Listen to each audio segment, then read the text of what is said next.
Conservative MP Paul Scully, Conservative Minister Paul Scully. Why do you want to be the Conservative Mayor of London?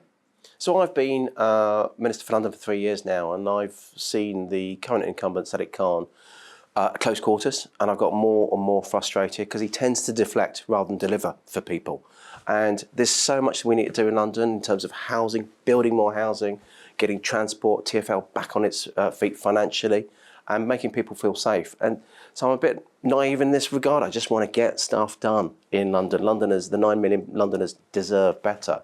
And so I think that those 3 years, it's felt like almost an apprenticeship to do this job, to deliver for Londoners. And I think I've got the experience, I've got the understanding of the issues, and I've got the temperament to work cross-party as well, to work for Londoners rather than for a party. So this is obviously going out to the whole of Britain. But so I just want to ask a question about what is called ULEZ in London, the ultra-low emission zone, but people all over the country, in some parts of the country, I should say, will have or will soon to have low traffic neighbourhoods, climate action zones, whatever they're called, a tax on driving on environmentally friendly cars. Now, if we take that back to London, according to the World Health Organization, every London borough exceeds the safe limit for toxic air particles. That's why the current mayor says he's introduced and will expand these low emission zones. You're not going to do that. Just tell us what you would do about the quality of London's air. So it was a Conservative Mayor, Boris Johnson, that introduced the first ultra-low emission zone in the centre of London. And you back that? And absolutely, and that works. Residents wanted it. It works. Why? Because there's alternatives. There's good public transport in the centre of town. Now, that may work. I don't want to speak for other cities, but that may work in Birmingham, Manchester, wherever, where if there is good alternative public transport, which allows people to have choice and get out of their cars. You want to take people on that journey, pun fully intended, to make sure that they can move towards more sustainable forms of transport.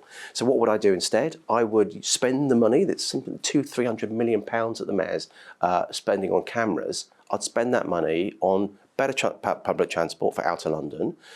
If there's anything left, you can have scrappage schemes, dedicated scrappage schemes for Londoners, better than the one he's offering, but also making sure that you can get rid of the particulates on the London Underground, which actually are also being proved to be highly polluting, and make sure that the public transport we got, like buses, we complete the electrification of them so that they are, in themselves, zero emissions. It's a tough job that you want to do. Sadiq Khan, the current mayor, said recently that his mental health has recently deteriorated following the death threats he receives and the terror attacks that have taken place in our capital city.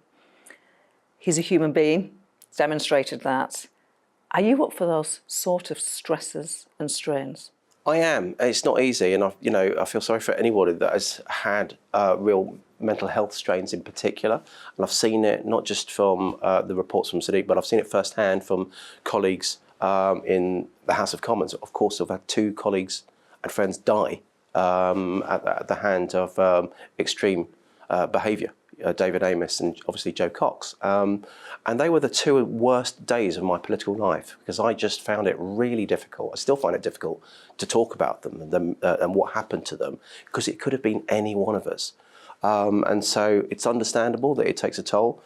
But you know what, I can't hide away. There's so much to do, and if we hide away, if good people hide away, nothing gets done. And so I do love the job that I'm doing. I would love to be Mayor of London so that I can deliver for Londoners. I find it really important that we carry on as normal. Terrorism is about terrorising people. It's about creating fear. We've got to rise above that.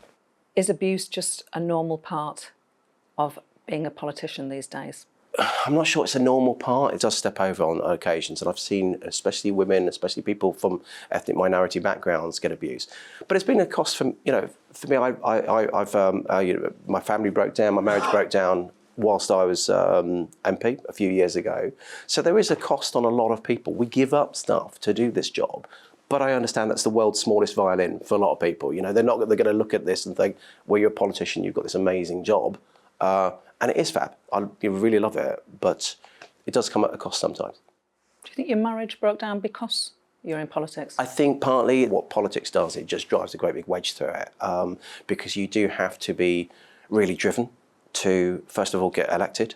I always talk about the thing, Isabel Hardman wrote that book about why we get the wrong politicians, and you have to have emotional intelligence to be a good politician. Problem is, first of all, to want to be a politician, you have to get up at, on a Saturday morning, knock on doors, you have to do a lot of different things, you have to have a bit of an ego. So emotional intelligence might be slightly smaller than others, and then the rest of it gets driven out of you by the selection and election process. So it takes a rare beast to actually still have really good emotional intelligence to make the right decision, listen to people, act as a human being first, politician second, when you're deciding on how to make the right decisions in Parliament. So you've just embarked on this selection process, as in all the parties' candidates are ultimately chosen by the members of that party. What will you do if you don't win? Well, if I don't win the selection, then I will do my best as a minister and a sitting member of Parliament to do my job for my constituents and for national government. But I'm very driven by what I can do for Londoners, because so much of my inbox actually is about housing, transport and police. And in London, a lot of that doesn't sit with the government. It sits with the devolved power, with the mayor. But I'm not a career politician. I came in as a marginal seat. It was very 50-50 whether I'd win or not. I would have been back at my desk running my old business if I had lost. And I'm not going to retire as a politician either. I don't want this to define me in my life. I'm here to do what I can in a slightly naive Miss World approach to life on this. And so if I lose, whether it's the selection or the election, I'll be sad, I'll be frustrated, but I'll get over it. It's not about me. This March, Louise Casey's report into the Metropolitan Police concluded that it is institutionally racist, misogynistic and homophobic. What's the plan? So I actually saw Sir Mike Rowley with some of the other London MPs just this week, and he was talking about how to have increased trust, lower crime. It's really important to make sure we get behind him on that journey.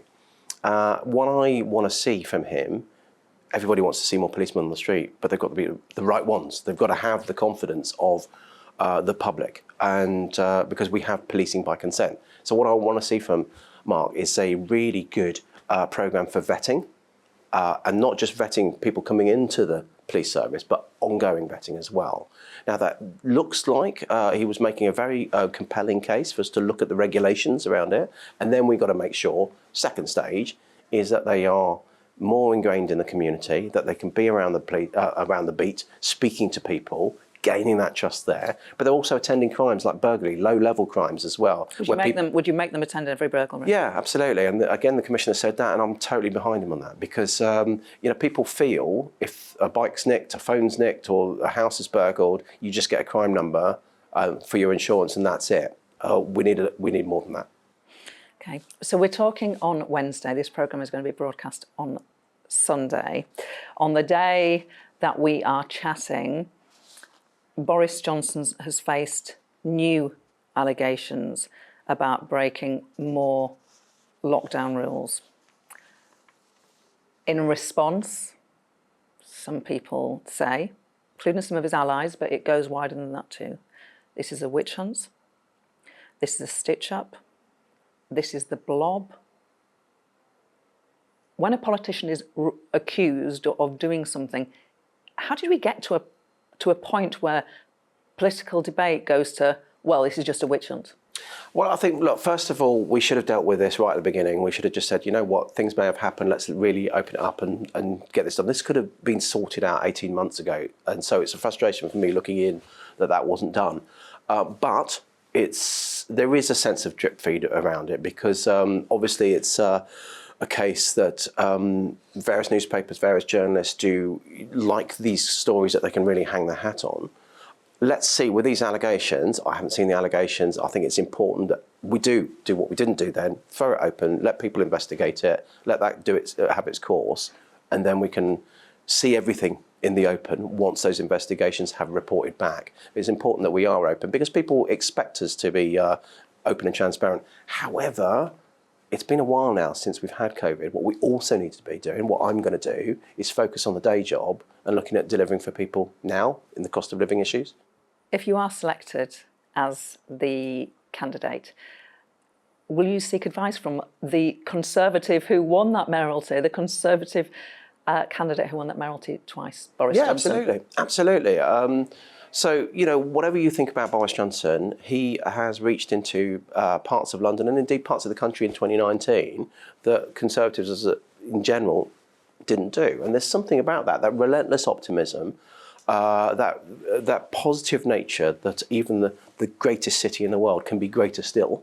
And he had that same view for Britain. I've already spoken to him. I've already had chats to him, as I have with a number of other people. He was the guy that appointed me Minister for London in the first place. And so we talked a lot about London over the last few years. But clearly, yes, if I'm selected, I'm going to be getting advice from a lot of different people. Okay. Final question. You said this in a previous interview. You're half Burmese. Your dad was born in Burma. And you said you were talking about casual racism. You said there's often this kind of idea that people say, yeah, but where are you really from? Yeah. That happens to you? It doesn't really happen to me now, but it happened at school. I think it was, for me, it was something that I think I can write off as casual banter. I don't think I was, picked on in a particular way, but it's very inappropriate. It's very inappropriate, especially now. If you think this was 30 years ago, 35 years ago, and maybe more.